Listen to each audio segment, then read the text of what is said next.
Welcome to Metal Verbalizers.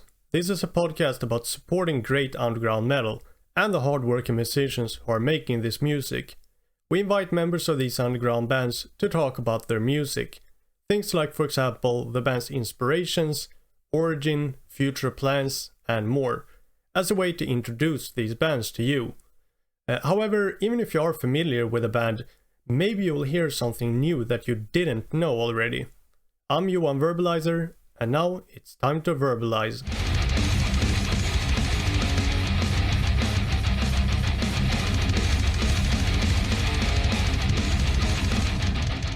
Alright, so let's start by having you introduce yourself a little bit. So, name and what you do for the band.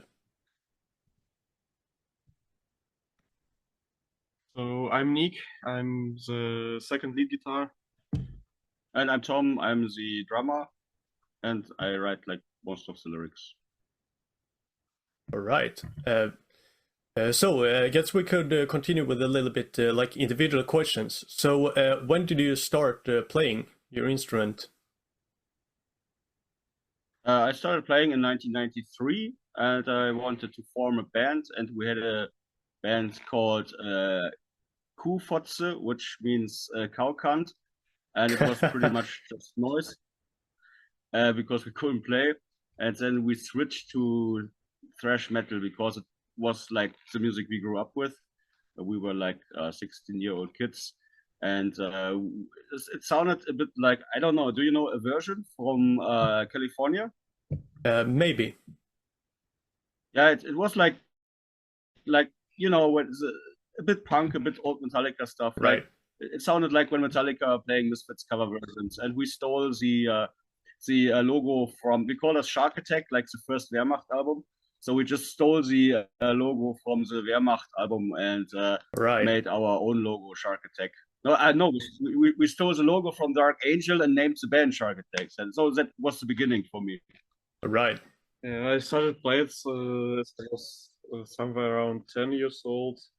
It was 2013, 14, something like that. And I started to play guitar for music school and for orchestra and stuff. And since my granddad was in a Soviet punk band, I just grew up with punk and a lot of hard rock stuff, and just to develop my taste, so thrash metal and to cover thrash in particular. And after that, I played only in one death metal band, which is pretty much irrelevant.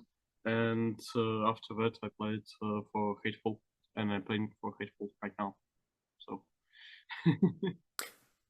All right.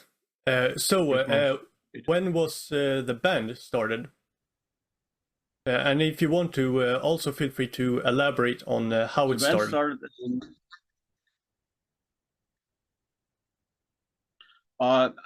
Me and the guitar player were playing in a power metal band, and we both were thrashers, and we started writing songs for that band.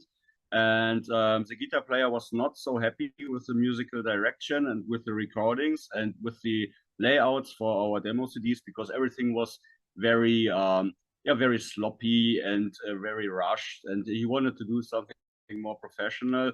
And also we started to write songs, and we were starting to write songs in the musical direction of bands like Annihilator or Sacred Reich. And I think the leader from the metal band was not so happy with our songs. And at one point, he just told us that the band split up, which was a lie. He just didn't want to play our songs and want to spend hours in the studio to have a better result. So he just told us that the band broke up, and we founded Hateful Agony, and we just wanted to record the demo and play like six shows live, like SOD. And here we are now, more than 25 years later, still doing this shit, and 7 albums. So I guess it's just, you start with something that you love and you cannot give up. And when we founded the band, thrash metal was dead, and also we wanted to play music which you couldn't buy at the time. It was like during the heyday of new metal and all the symphonic black metal shit with the keyboards. And we wanted to play the music we grew up with. And we grew up with all the German bands like Creator and Tankard and Destruction, the American stuff like Slayer, Demolition Hammer, Dark Angel, and also a bit of hardcore punk like Agnostic Front or DRI. And we wanted to play music like that and not which was like in at the time. And I was in a little, the band was a little popular. I was in a death metal band before, and I was always a thrasher. And when I left the death metal band, I told people that I have a new project, and they were asking for the musical direction. I was like, it's thrash metal. And everyone was like, oh, everything is said and done in the genre, and why don't you play death or black metal? And I was like, because I don't listen to that shit so much. I like some of the stuff, but we wanted to make the music which wasn't available at the time. And Slayer put out Diablos in Musica, Metallica did the Shitty Load record. So we just wanted to do what we love and what we grew up with. So it was an idealistic thing and not about money or getting chicks or stuff like that. It was just for the cause of the music. I see. Well, I guess you kind of got into it a little bit there in that answer, but I would also like to ask you a little bit about what would you say is like the main inspiration for the music of Hateful Agony? And it doesn't have to necessarily be like other bands, like the old German thrash metal bands, like you mentioned, or even music related. But what would you say is like the main inspiration? Not having to spend the weekend with my wife.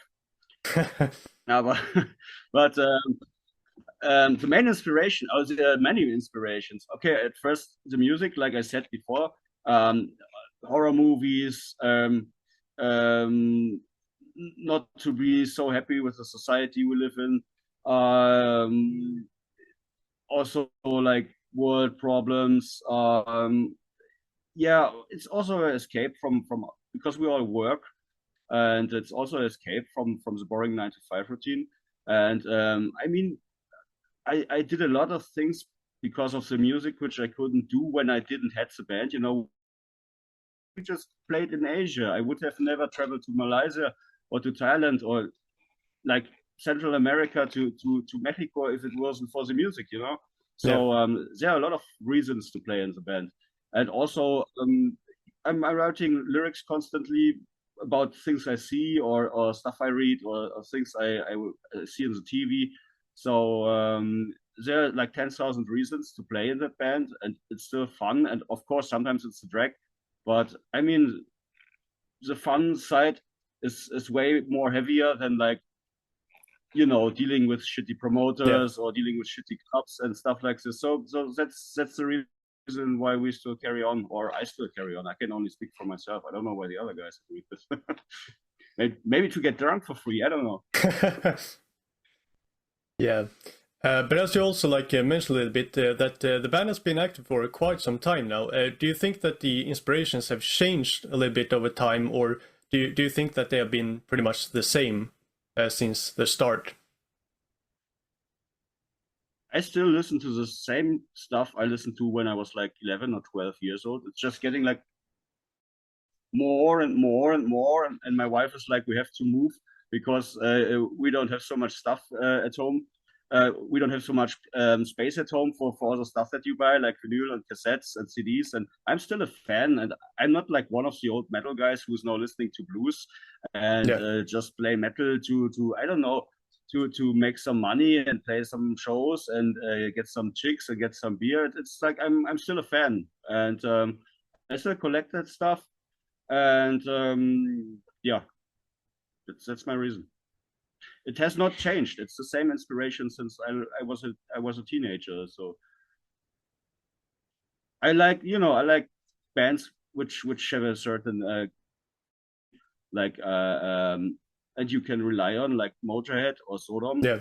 And if you listen to the different records between like 10 years, the band sounds a bit different, but it's like a normal progression, and it's not like, oh, we want to sell more records, so we are going to change our style. It's just who I am. So no, it has not changed. It's the same inspiration since I was a teenager. Yes, I completely see what you mean. Like, Sodom is a classic example that I usually give when it comes to like very consistent bands. But Yeah, of course. I mean, some Sodom records are more punks. Some Sodom records are more like thrash metal. Some more traditional metal. But you yeah, can still listen. Can still say if you listen to it from the first second, this is Sodom, you know. And yeah, I like that. I want to drink a coffee at morning, and I want coffee, and I don't want a coffee with you know, cacao flavor or tea flavor. I want a yeah. fucking coffee. So that's pretty much with the band for me, you know. And it's about, you know, working class ethic and yeah, and honesty. Yeah, for sure. Like I usually explain it, is that a band like Sodom is like they change sound, but the essence is still there. And that is something that I felt with Hateful Agony as well. That even though some of the albums have quite some different sounds, but like the essence is still there. You can still hear that it's a Hateful Agony album. Yeah, of course, and that's what's important to me. I don't want to fuck people over, you know, and write something so that we are selling like 100 or 200 records more. I don't see the point in that because, you know, it's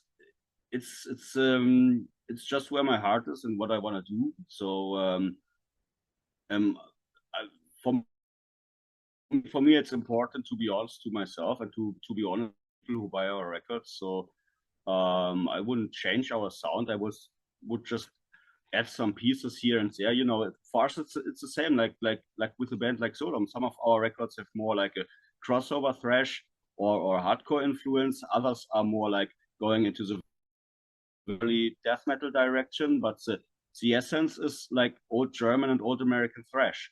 And yeah, it's just we are fans and we want to keep our music alive and we want to help to keep the scene alive. So we are organizing festivals here and organizing concerts, and it's just what we want to do and what I think I have to do because I love it. I don't want to play something else. For sure.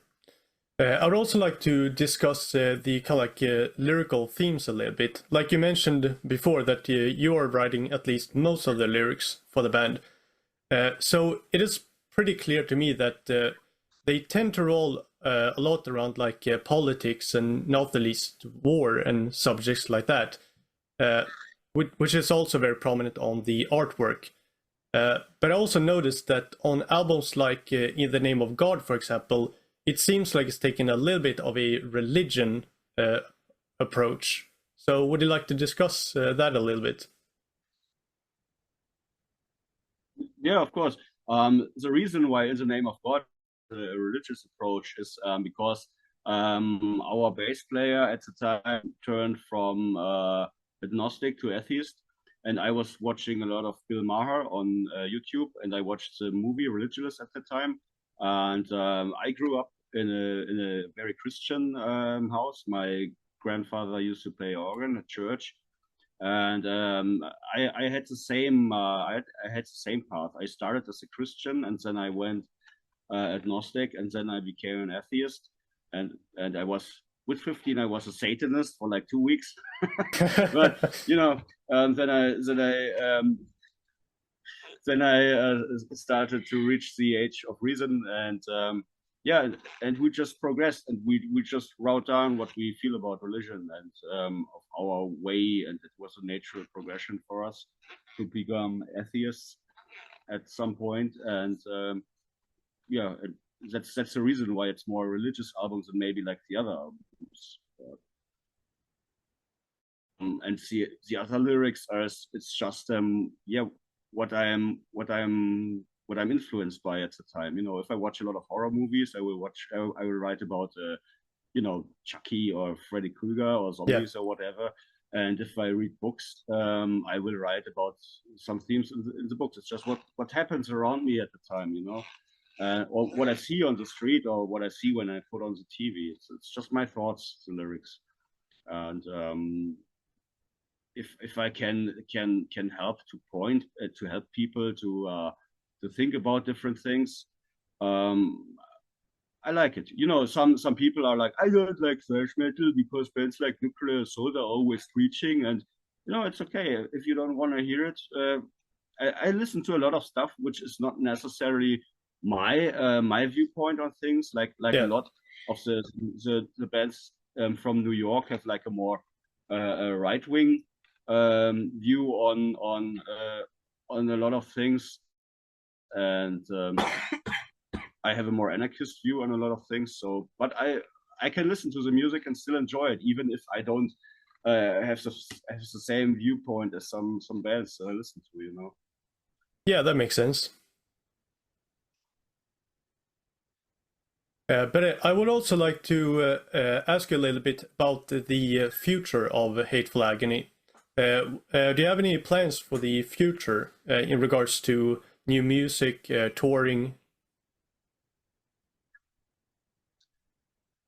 Yeah, we're always working on concerts, and I wanted to work in June on the new record, but I think that won't happen just because we play so much live now, and there's always someone writing. The next concerts we are playing are like 2 gigs in Czech. Do you remember the name of the city where we play next? No. Yeah, I know what we will play in Belgium. Yeah, we will also play in Antwerpen, in Belgium, Antwerp. Yep. And we will also play a little festival in Czech, I think, after that. And then we are going to tour Japan, Malaysia, and the Philippines, and maybe China next year.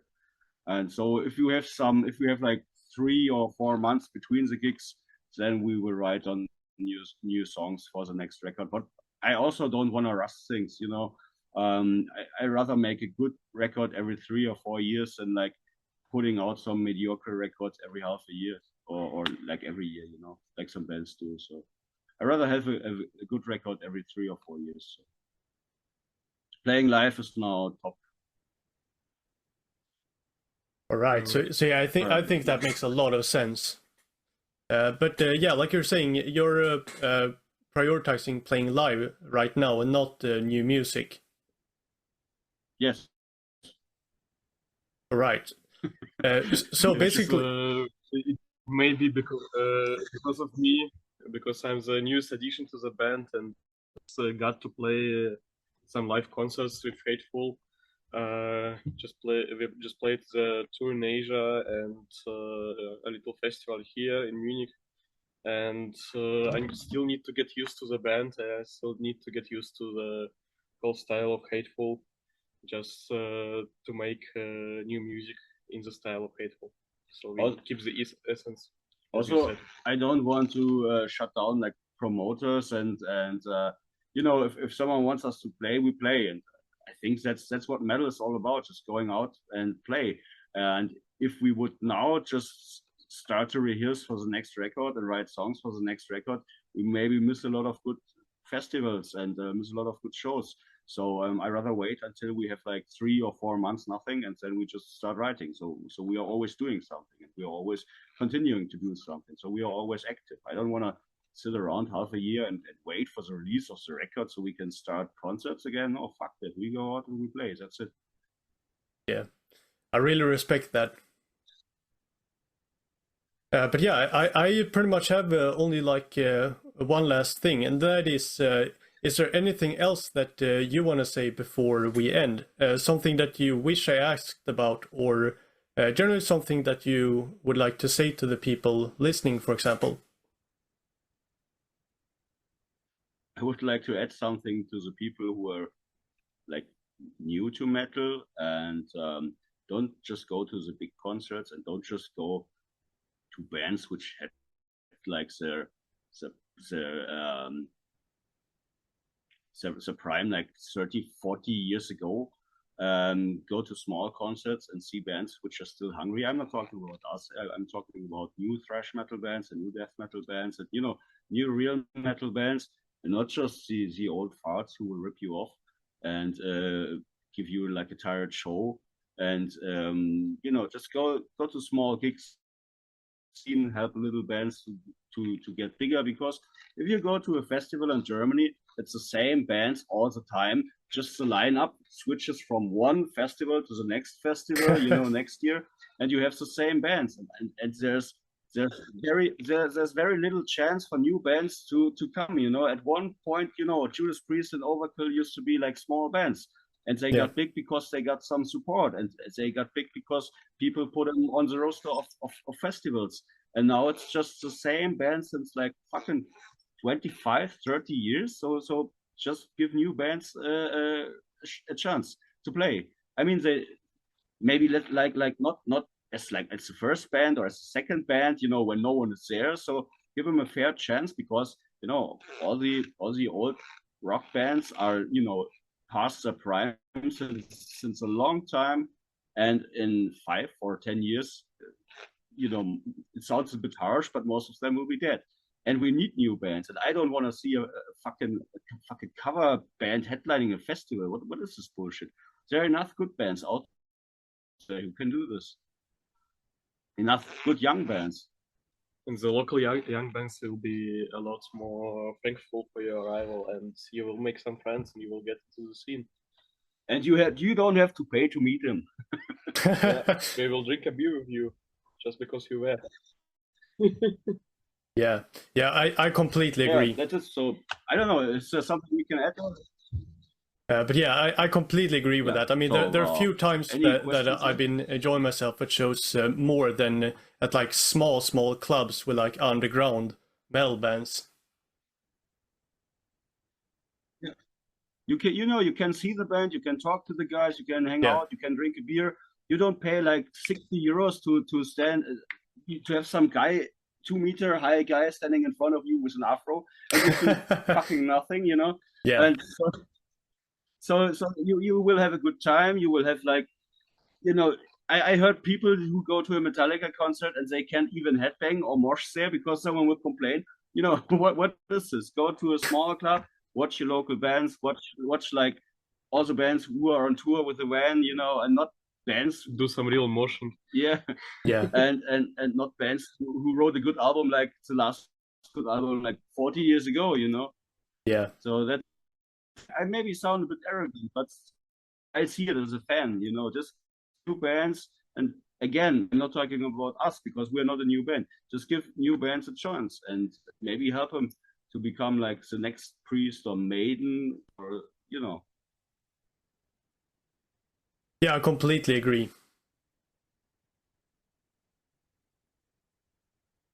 Okay, so any questions? No, I think I'm done. If you don't have anything else that you would like to discuss. Is this the Exodus patch on your? Yeah, it is. Okay, because I just saw the logo. I will hold. No, again. We are done. Okay, yeah. Thanks for having us. And if you have any contacts in Sweden, we like to rent a van and go on tour in Sweden. We don't. Yeah, care. for sure. Sounds great. Just let me know if you know. Yeah, of course. Yeah, I'll keep my eyes open. Bring you to Germany. We play Sweden. No, okay. Thank you. Thanks for having us. I'd like to thank you very much for taking the time. So now I believe that you've been given a good introduction to this band.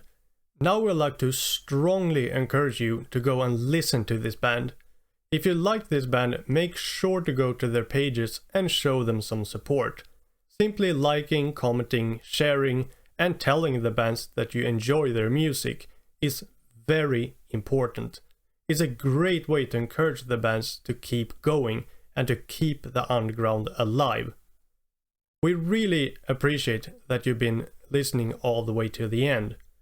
If you know any bands that you think we should check out and that we should verbalize, feel free to contact us about it. We're always interested in discovering new cool music.